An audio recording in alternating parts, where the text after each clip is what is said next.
10 ఏళ్ళు మీరేం చేసిరు? కేటీఆర్కు బండి సంజయ్ కౌంటర్, మంచి స్కూళ్ళు కాలేజీలు ఎందుకు పెట్టలేదు? అధికారం పోయాక గుర్తొచ్చిందా? శ్రీలంకతో పోల్చి అవమానిస్తారా అని ఫైర్. దేశంలో మంచి కాలేజీలు లేవంటూ కేటీఆర్ చేసిన కామెంట్లపై కేంద్ర మంత్రి బండి సంజయ్ ఫైర్ అయ్యారు. 10 ఏళ్ళు మీరు అధికారంలో ఉన్నప్పుడు ఏం చేశారు? మంచి స్కూళ్ళు కాలేజీలు ఎందుకు ఏర్పాటు చేయలేదు? అధికారం పోయాక ఈ విషయం గుర్తుకు వచ్చిందా అని ప్రశ్నించారు. నేనేమంటున్నా అంటే, బండి సంజయ్ అన్న, కేంద్రంలో నరేంద్ర మోడీ ప్రభుత్వం 94,000 పాఠశాలను మూసేసింది. అధికారిక లెక్కల ప్రకారం 94,000 పాఠశాలను మూసేసింది. దాని గురించి ఎందుకు మాట్లాడమన్నా? ఎన్ని స్కూల్ తీసుకొచ్చినావు నువ్వు కేంద్ర మంత్రిగా ఉండి? తెలంగాణకు కేంద్రంకి సంబంధించిన స్కూలు జవహర్ నవోదయ స్కూళ్లను రాష్ట్రంలో ఎన్ని కొత్త తీసుకొచ్చినావు? కేజీబీ స్కూలు, గురుకుల స్కూలు వీళ్ళ నిర్మాణం వీళ్ళ దగ్గర ఉన్నాయి కదా. కేజీబీ స్కూళ్ళకు సంబంధించిన విషయంలో వసతుల గురించి ఎప్పుడన్నా కేంద్రంలో మాట్లాడినావా? కనీసం కేంద్రీయ విద్యాలయాల గురించి మాట్లాడినావా? కరీంనగర్ నియోజకవర్గాన్ని తీసుకొచ్చినావా? కనీసం కేంద్రీయ విద్యాలయం, ఓ మెడికల్ కాలేజ్ పట్టుకొచ్చినావా? ఏం పట్టుకొచ్చినావు? అసలు విద్య గురించి, విద్యకు సంబంధించిన విషయంలో యూజీసీ స్కాలర్షిప్లు కూడా మంజూరు చేసిన పరిస్థితి లేదు. ప్రైవేట్ యూనివర్సిటీలకు పర్మిషన్ ఇచ్చింది మీరు కాదా? తెలంగాణ రాష్ట్ర ప్రభుత్వం ఇచ్చింది కాదు కదా ప్రైవేట్ యూనివర్సిటీలకు పర్మిషన్లు. కేంద్రం కూడా ఒప్పుకున్నాయి కదా. మరి ఎందుకు కొట్టేయలేకపోయారు మీరు ఒకటే. హైదరాబాద్ నుండి ఢిల్లీ పోయేప్పుడు, ఢిల్లీ పోగానే, ఢిల్లీలో దిగగానే నరేంద్ర మోడీ, బండి సంజయ్, కేటీఆర్, కేసీఆర్ అంతా ఒకటే.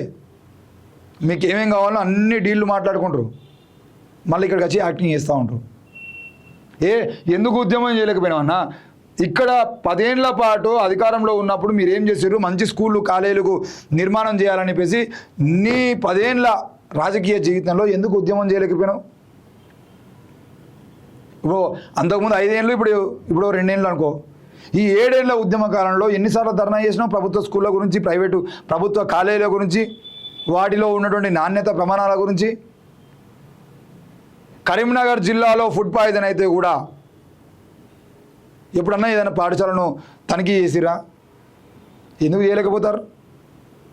ఎన్ని గవర్నమెంట్ స్కూళ్లకు మీ కేంద్ర మంత్రిగా ఉన్నటువంటి మీరు మీ ఎంపీ నిధుల కింద ఎన్ని ప్రభుత్వ పాఠశాలను దత్తత తీసుకున్నారు?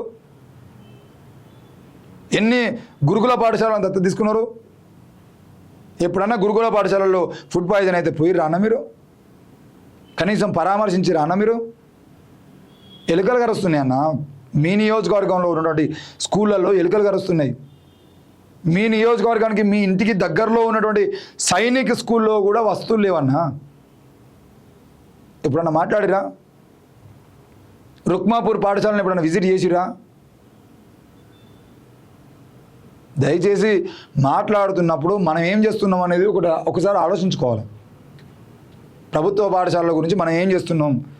100 కోట్ల రూపాయలు ఎంపీ నిధుల కింద రోడ్లు వేసుకోవడానికి, మురుకాలు వేసుకోవడానికి, పోషమ్మ గుళ్ళు కట్టడానికి, ఎల్లమ్మ గుళ్ళు కట్టడానికి, రాముని గుళ్ళు కట్టడానికి, శివాలయాలు కట్టడానికి 100 కోట్ల రూపాయలు ఖర్చు చేసినటువంటి మీరు కనీసం ఒక 10 పాఠశాలలకైనా, మీ పేరు మీద ఒక 10 పాఠశాలలకైనా డబ్బులు ఇచ్చేయడానికి ప్రయత్నం చేసిరా? విద్యార్థులకు యూనిఫామ్లు ఇచ్చేయడానికి ప్రయత్నం చేసిరా? ఏం చేసిరు? కనీసం రాయడానికి చాక్ పీసులు లేనటువంటి పాఠశాలలు ఉన్నాయి. ఇప్పుడు రాసుకోవడానికి బోర్డులు లేనటువంటి పాఠశాలలు ఉన్నాయి. బాత్రూమ్లు లేనటువంటి మీ కరీంనగర్ నియోజకవర్గంలోనే, మీ ఎంపీ నియోజకవర్గంలోనే దాదాపు మెజారిటీ పాఠశాలలకు బాత్రూమ్లు చక్కగా లేవు. నేను చూపిస్తారా? కావాలంటే నేను వస్తా, మీరు రమ్మంటే పోదామా? దయచేసి రాజకీయాలు బంద్ చేయరు. 94,000 పాఠశాలను మూసేసినటువంటి బీజేపీ నాయకులకు ఈ దేశంలో ప్రభుత్వ పాఠశాలల గురించి, కాలేజీల గురించి, వర్సిటీల గురించి మాట్లాడే అర్హతే లేదు. స్టైఫండ్లు, స్కాలర్లకు రావాల్సినటువంటి రాజీవ్ గాంధీ నేషనల్ ఫెలోషిప్ కింద వచ్చినటువంటి స్టైఫండ్లను కూడా తీసేసిరు. రిజర్వేషన్లను తీసేసిన పరిస్థితి చేసిరు. ప్రైవేట్ యూనివర్సిటీలకు దారేసిరు. ఇక మళ్ళా విద్య గురించి మీరు మాట్లాడతారు.